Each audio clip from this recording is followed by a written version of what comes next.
Chapter 2. Shepherd Blaine sensed that he was in some sort of house, or if not a house exactly, in something's dwelling place. For there was an orderliness and a sense of proportion and of form which did not occur in nature, even in an alien nature on the planet of an unknown star far removed from Earth. His treads left no tracks upon the floor as they had left tracks upon the sand dunes before he had come upon this dwelling place, if that was what it was. The wind was a whisper only as compared with the howling of the desert storm through which he'd forged for hours. The floor was hard and smooth and of a bright blue color, and very easy for him to roll along. There were forms scattered here and there that might have been furniture or equipment or artifacts of some aesthetic value, and they were all blue as well, and the shape of them was not the wild, haphazard shape of a surface carved by wind or sun or weather, but the clean-cut lines, straight or curved as they might be, of functional apparatus.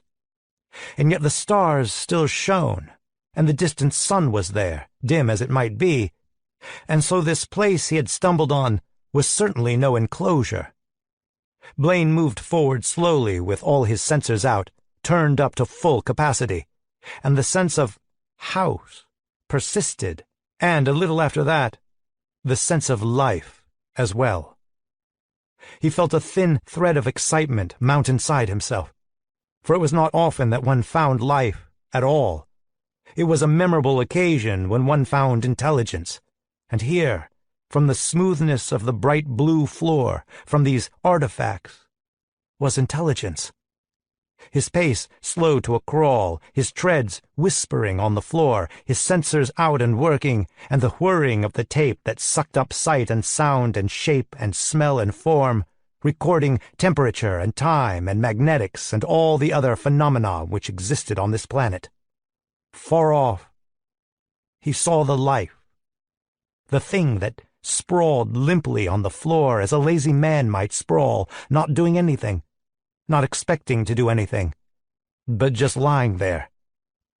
Blaine moved toward it, still keeping his slow pace, and the sensors gathered in the knowledge of this sprawling life, and the recorders sucked it up. It was pink, an exciting pink, not a disgusting pink as pink so often can be, not a washed-out pink, nor an anatomical pink, but a very pretty pink, the kind of pink the little girl next door might wear at her 7th birthday party. It was looking at him, maybe not with eyes, but it was looking at him. It was aware of him, and it was not afraid. Finally he reached it. He came up to within 6 feet of it, and there he stopped and waited. It was a fairly massive thing, 12 feet high or so in the middle of it, and it sprawled across an area 20 feet or more in diameter.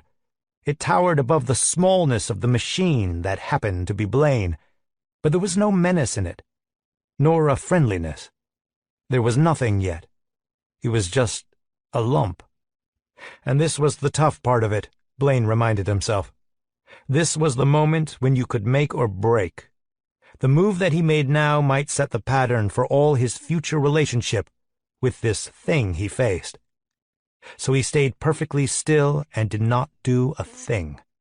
The sensors pulled back in and barely kept alive. The tape scarcely moved at all. And it was tough to wait, for he was running out of time. There was very little left. Then he sensed the flutter, picked up by the sophisticated electronic innards of the machine which for the moment was his body. The flutter of the being that sprawled pinkly on the floor, the flutter of a thought half-formed, the beginning of communication, the breaking of the ice. Blaine tensed, fighting down the elation that surged inside of him, for it was foolish to become elated yet. There was no certain indication of telepathic power, although the flutter had the feeling of it, a certain connotation. Hang on, he told himself, hang on. Hold on to that time. Just 30 seconds left. The flutter stirred again, louder and sharper now, as if the creature squatting there before him had cleared its mental throat before attempting speech. It was seldom that one contacted a telepathic creature. Other abilities and traits and idiosyncrasies that made telepathy seem a pallid thing were not at all uncommon, but only rarely did they prove as useful as the plain, old-fashioned telepathic art. And the creature spoke. "Hi, pal," it said. "I trade with you my mind." Blaine's mind screamed soundlessly in outraged surprise that came very close to panic, for suddenly, without warning, he was a double thing, himself and this other creature. For one chaotic instant he saw as the creature saw, felt as the creature felt, knew what the creature knew, and in that same instant he was likewise Shepard Blaine, fishhook explorer, a mind from out of Earth and very far from home. And in that same instant as well, his time clicked to an end. There was a sense of rushing, as if space itself might be thundering past at a fantastic rate of speed. Shepard Blaine, protesting, was jerked across 5,000 light-years into one specific spot in northern Mexico.